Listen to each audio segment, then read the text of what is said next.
fica mais propensa a desenvolver doença cardiovascular por essa condição clínica. Síndrome do ovário policístico não é a mesma coisa de ter cisto no ovário. Hoje o vídeo vai ser para você, mulher, que assiste nossos conteúdos aqui no YouTube e também no Instagram. Vamos falar de uma condição clínica que 75% das mulheres que apresentam cursa com sobrepeso e obesidade. Vamos falar sobre síndrome do ovário policístico. Vem com a gente.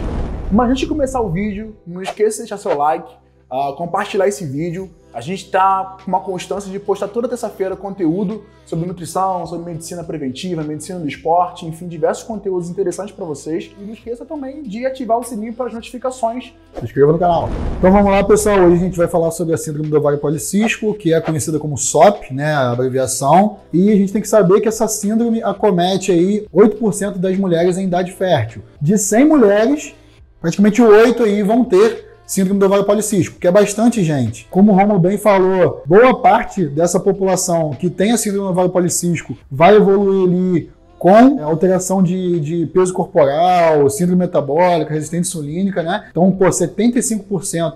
Então, caramba, é um número, mais da metade aí vai ter ou sobrepeso ou obesidade. E SOP também, para quem não sabe, é 85% das causas aí de anovulação, né? Que é a mulher não ovular e ter dificuldade ali de fertilidade. Então é um assunto bem importante. Vem com a gente que a gente vai esclarecer bastante essas dúvidas aí.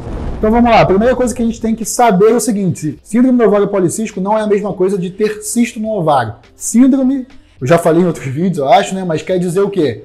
Conjunto de sinais e sintomas. Então, para ser uma síndrome, tem que preencher um critério diagnóstico. Ter cisto no ovário acaba sendo apenas um critério, mas não fecha o diagnóstico de síndrome do ovário policístico. Então vamos falar quais são os critérios para a pessoa se enquadrar aí realmente no diagnóstico de síndrome do ovário policístico. Então são os critérios chamados critérios de Rotterdam, e são 3 critérios. Se a pessoa preencher 2 critérios desses 3, aí realmente ela tem o diagnóstico de síndrome do ovário policístico. Esses critérios são anovulação crônica, ou seja, irregularidade menstrual. A mulher sem tomar remédio, né, sem tomar anticoncepcional ali, naturalmente ela não tem um ciclo regular ali de 28 dias, ou um ciclo um pouco mais longo. Menstrua ali quando o corpo bem entende, então não tem uma regularidade, isso quer dizer que ela não ovula com uma frequência que deveria ovular, né, não tem um ciclo menstrual regular. Então é o primeiro critério. Segundo critério é o hiperandrogenismo. Hiperandrogenismo é o excesso de hormônios masculinos. Depois a gente vai falar do quadro clínico, eu vou falar um pouco mais disso. E o terceiro critério são os cistos no ovário. Então, na ultrassonografia tem que ter uma imagem ali de mais de 12 ali cistos, com tamanho de mais ou menos entre 3 a 9 milímetros, ou o volume ovariano aí tem que ser maior do que 10 centímetros cúbicos.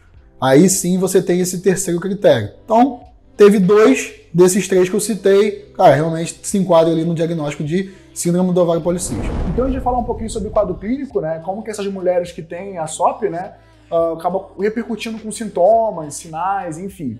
O Demi explicou muito bem sobre a anovulação crônica, né? Então ela tem uma dificuldade realmente em engravidar por conta da infertilização, alteração do fluxo menstrual, também acaba comentando demais, e é um dos principais sintomas de fato. Outra questão também é o hiperandrogenismo, né? Isso que é o que a mulher às vezes acaba percebendo realmente que tem alguma coisa de errado, né? Porque às vezes não menstruar acaba sendo às vezes normal, né? Não é uma coisa muito social, mas uma alopécia, por exemplo, né? Muita queda de cabelo, o insurtismo, então às vezes acaba tendo pelo em alguns lugares não tão clássicos para mulheres, né? Uma pele, por exemplo, mais oleosa, com mais propensão à acne, então ela se incomoda muito mais com esses sintomas, e aí ela percebe que tem algo de errado e vai procurar um médico, né? Então isso realmente a mulher acaba tendo percepção. E outra questão também é a alteração da composição corporal, então como por exemplo a obesidade, né?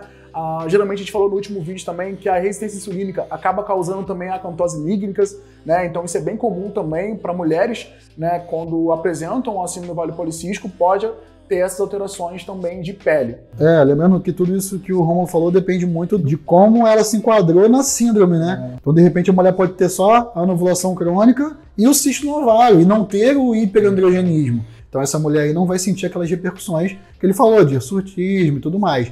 Mas o hiperandrogenismo, que é o que mais pega, pelo menos na parte estética ali da mulher, né? Que incomoda bastante, ela realmente vê esses sintomas, normalmente está na maioria dos casos de síndrome do ovário policístico. Esse critério ali está sempre muito bem enquadrado, né? Está sempre presente. Então vamos lá, vamos falar um pouco agora da fisiopatologia. O que acontece, né? Quais os mecanismos que envolvem aí para realmente levar a esses sintomas, né? A anovulação, tudo isso que a gente já comentou. Da onde que surge? Cara, não tem da onde que surge. São fatores genéticos, tem fatores ambientais também que ajudam, né? Mas não tem muita explicação da onde que surge isso. Senão seria fácil até achar uma cura. E não existe isso, existe realmente um tratamento. A gente sabe que toda pessoa ali que tem o síndrome do ovário policístico, toda mulher que tem o síndrome do ovário policístico, ela acaba cursando ali com uma resistência insulínica. E aí isso gera algumas alterações hormonais, principalmente dessas mulheres que têm essa variável do hiperandrogenismo. No ovário da mulher, a gente separa em 2 grupos de célula, né? Tem célula da granulosa, célula da teca. A gente tem um hormônio hipofisário chamado LH, que ele acaba estimulando as células da teca a produzirem os hormônios androgênicos. Vamos botar hormônios masculinos. Já o FSH, que é outro hormônio hipofisário, estimula ali as células da granulosa a fazer meio que uma transformação, né? Estimulando a aromatase, a transformar esses hormônios mais androgênicos em hormônios ali estrogênicos, né, que são hormônios mais femininos. Uma coisa que acontece muito na síndrome do ovário policístico é aumentar essa relação LH-FSH, ou seja, a mulher tem muito mais LH do que FSH. Então ela acaba estimulando mais o hormônio masculino e acaba estimulando pouco essa conversão de hormônio masculino e feminino. Então a mulher acaba ficando com o meio mais hiperandrogênico. O que acontece? As células da teca, ela também tem receptores ali para insulina. E acaba que a insulina pode agir nas células da teca, potencializando o efeito de LH. E aí acaba que o LH estimula mais ainda aquelas células, produzem mais ainda hormônios androgênicos. Outra característica também de mulher com SOP é ter mais hormônio antimileriano, que também é uma condição ali que atrapalha na parte da fertilidade e tudo mais. Esse hormônio antimileriano acaba reduzindo o FSH. Então, cara, tudo aumentando o LH, que é o hormônio masculino, o FSH mais baixo, fica mais baixo ainda por conta do hormônio antimileriano, e acaba que esse FSH, a mulher tendo menos ali estradiol, né, que é responsável pelo aumento do folículo, né, espessura do endométrio, cara, acaba que a mulher realmente também acaba desenvolvendo a parte da irregularidade menstrual. E aí, com menos estímulos para crescer aqueles folículos, cara, a mulher não vai ter aquele ciclo bonitinho, né, de maturação ali dos folículos e tudo mais, aí depois ovulação, porque os folículos não ficam nem maduros, porque tem pouco estímulo. Então, acaba já indo para esse sintoma ali de oligomenorreia, amenorreia, alteração do fluxo menstrual, dificuldade da fertilização. Pela mulher com SOP já ter uma predisposição genética ali, a ter uma resistência insulínica, que acaba levando a um quadro de hiperinsulinemia, aí o que acontece? Às vezes os fatores ambientais também prejudicam, né?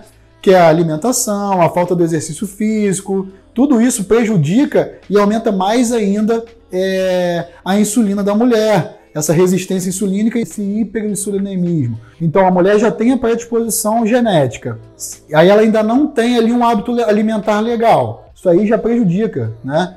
A parte ali da resistência insulínica. Então, ela tem que produzir mais insulina ainda. Cara, essa insulina vai agir mais naquela parte do LH, aumentando o androgênio e piorando muito a condição dela. Aumentando essa parte dos hormônios androgênicos, né, como a gente estava falando, da própria testosterona da mulher ficando mais alta, o que acontece é um desequilíbrio entre os hormônios masculinos e femininos. A gente fala masculino e feminino, mas é errado falar. A testosterona na mulher também é importante, mas tem que estar em níveis adequados e proporcionais. E o que acaba acontecendo na síndrome é fazendo uma desproporção. Com isso, o que acontece? Com esse excesso de androgênio ali em relação ao estrogênio, ela começa a ter mais facilidade de acúmulo de gordura visceral. Com mais acúmulo de gordura visceral, acaba aumentando a resistência insulínica. Com mais resistência insulínica, acaba aumentando a quantidade de hormônio androgênico. E assim entra num ciclo vicioso. Tem que ter uma conduta médico-nutricional, né, com a área esportiva também ali, para tentar controlar isso tudo e sair desse ciclo vicioso. Outra coisa que também acaba fazendo um ciclo vicioso é quanto mais hormônio androgênico a mulher tem, mais ela diminui, né, uma globulina chamada SHBG. E quanto menos SHBG tem, maior a testosterona livre da mulher fica. Então, essa HBG acaba sendo um fator protetor para essas mulheres, porque ela acaba se ligando à testosterona e acaba meio que desligando ali, né? Ela se liga, então ela não age no receptor, essa testosterona da mulher. Só que quanto mais androgênio tem, essa HBG acaba caindo. Então fica mais testosterona livre.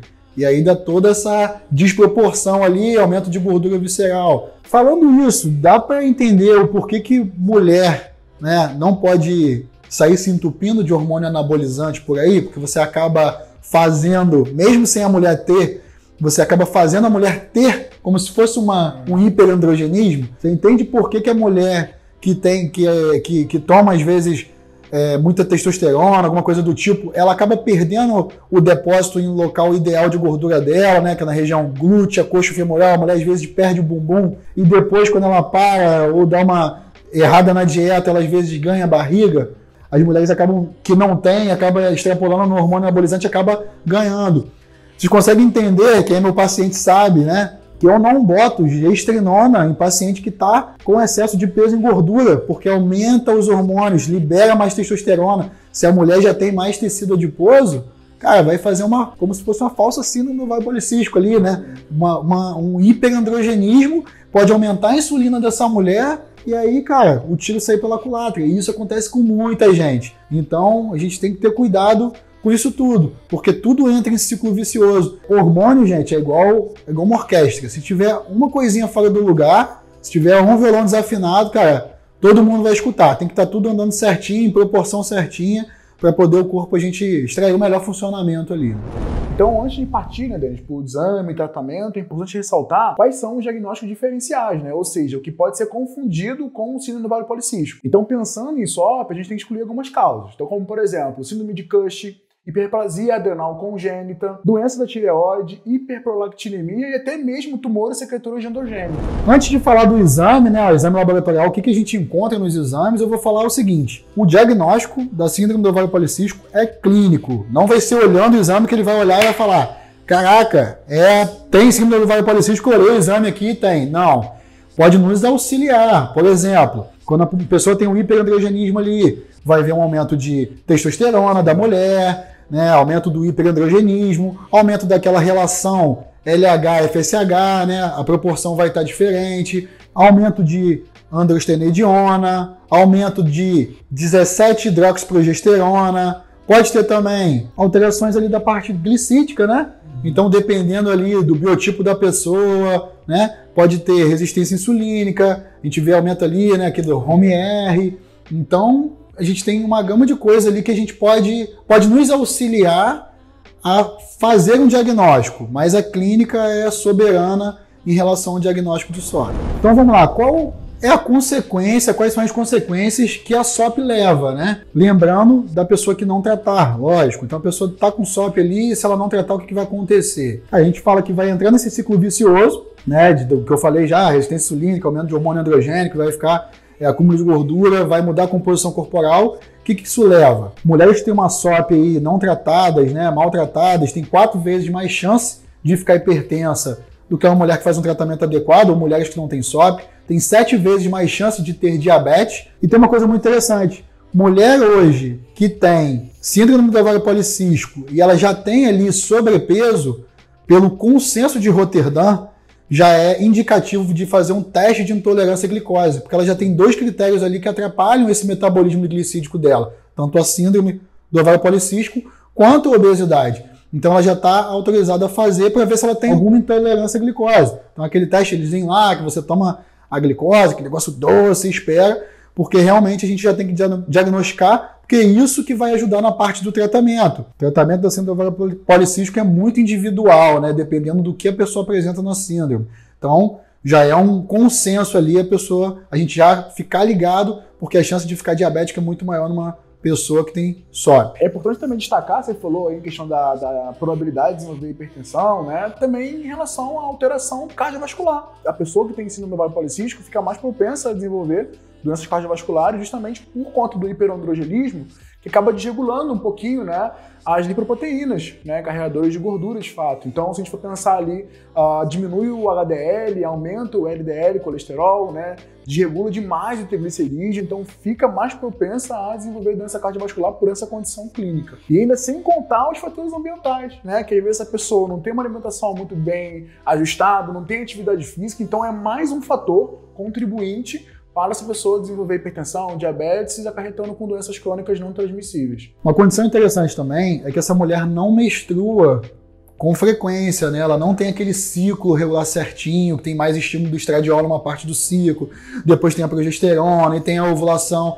Não é regular. Então a gente fala que o estradiol, lembra que eu falei que fica às vezes um pouco mais suprimido, numa desproporção com o androgênio, mas essas mulheres com síndrome do ovário policístico tem muito ali estrona, tem um aumento de estrona, que é um tipo de estrogênio menos potente, mas acaba que ele fica dando um estímulozinho do endométrio ali constantemente. E como não chega meio que um final do ciclo e tal, a mulher não tem o efeito inibitório ali do endométrio.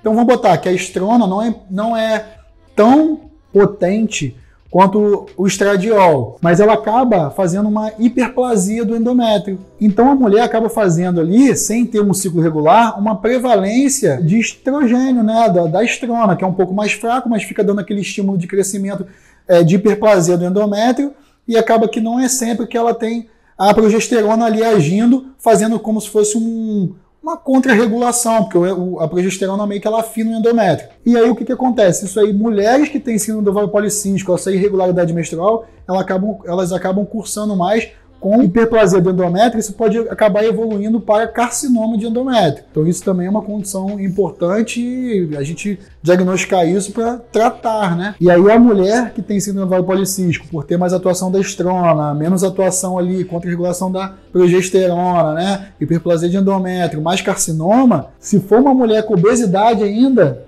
porra, é mais um fator ainda para ter um carcinoma, uma coisa mais grave. Então, o tratamento é bem importante para não evoluir para uma condição pior, né? Bem desagradável.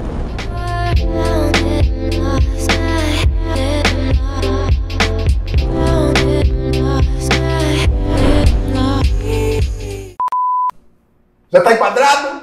Tá aparecendo aqui, tá aparecendo ali? Hoje o vídeo vai ser com você, mulher, que assiste nosso canal. Com você? Você vai chamar alguém aqui? Para você, pô. Tá, para você. Uma convidada aí? Tá bom, de novo. Vamos falar sobre síndrome do ovário policístico. Vem com a gente. Pô, meteu um síndrome. Pô, falei, Luiz? Vamos falar sobre síndrome do... Tá vendo? Percebi. Vamos falar sobre síndrome do ovário... Síndrome... Calma aí. Pô, tu falou síndrome do ovário policístico tão de boa? Tão natural? Você gesticulou muito. E aí tu faz Quando corta? Não é isso. É que a sua mão tá amarela por causa da coisa. A luz? Não. Peidei. Não, pô, do pensamento. Foi. Aqui, uma claquete diferenciada hoje. Amarelinha, porque ele acabou de peidar aqui. Tô ficando com pizza, hein? Hoje que eu diminuindo esse ar, Eu falo, sacanagem também. Mas eu fico com frio e com pizza. Então, vamos falar quais são os critérios para...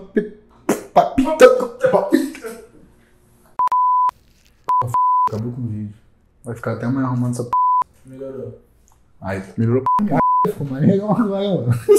Mexi Volta do começo. Botou aí, Luiz. Enquadrou 4K. Vamos! Toda quarta-feira a gente pede lanche da Panini. A gente tá pedindo um cafezinho pra deixar mais ligado, um chá de vigília. Aí a gente pediu ali um sanduíche natural com alface, tomate, um queijinho Minas. Valeu, Panini. Tamo junto. Então, viagem de avião, uma princesa, uma pressão no sovaco do malvadão. Oh.